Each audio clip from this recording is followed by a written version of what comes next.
Ay, hindi pala Malayo dito. to, paano yan? Padasma yan eh. Yung papuntang Hindi. Paliparan, yan ang labas natin dito. Ah, oo. Parang nakadaan ako Yung dito. ang labas natin, ma'am, stoplight na ng papuntang Salitaan, papuntang Lasal. Ah. Doon ang labas natin yan. Uy, malayo pala yan sa luwag. Akala ko dito lang yan. Unahan ako sa Molino. Yan o, dito na lang. Akala ko, unahan na yan ng Amaris Subdivision. Hindi. pala. Ang haba niyan. Ay, siya.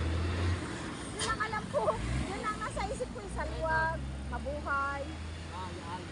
Akala ko, sa unahan lang ng Amaris Homes. Labas natin ito mo, sa stoplight na ng Dasma, yung papunta Oo, ng, diba, yung stoplight, tapos pagkanan mo, papunta na ng Lasal. Oo. Salitran, yun. Yung papuntang, papuntang Dasma Bayan. Kaya pala 100 plus. Sabi ko, bakit ang mahal? Malayo pala. Bundok tayo, bundok tayo dadaan dahil mahaba yung biyahe natin, ito diretso lang. Ayala kasi may-ari nito. Bermosa. Oh, Ayala to. Itong Bermosa, Ayala to. Ang dami na talaga ni Ayalang lupain. No? Parang ano niya si Henry C. Si Henry C. Si ano?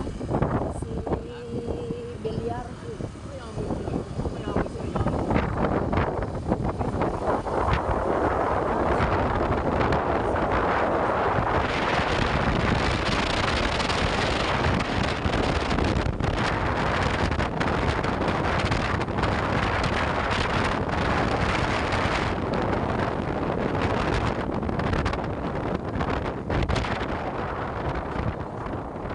Makapasok ang rider pag ano, hindi Hindi pupuntakin yung deliveran. Saka hindi ka pwedeng gumanong ganon doon, di ba may hams ma'am? Kailangan Oo. daanan mo siya, hindi ka pwedeng dumaan pag gano'n.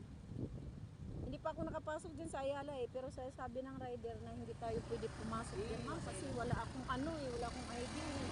Ito ma'am, ngayon nakita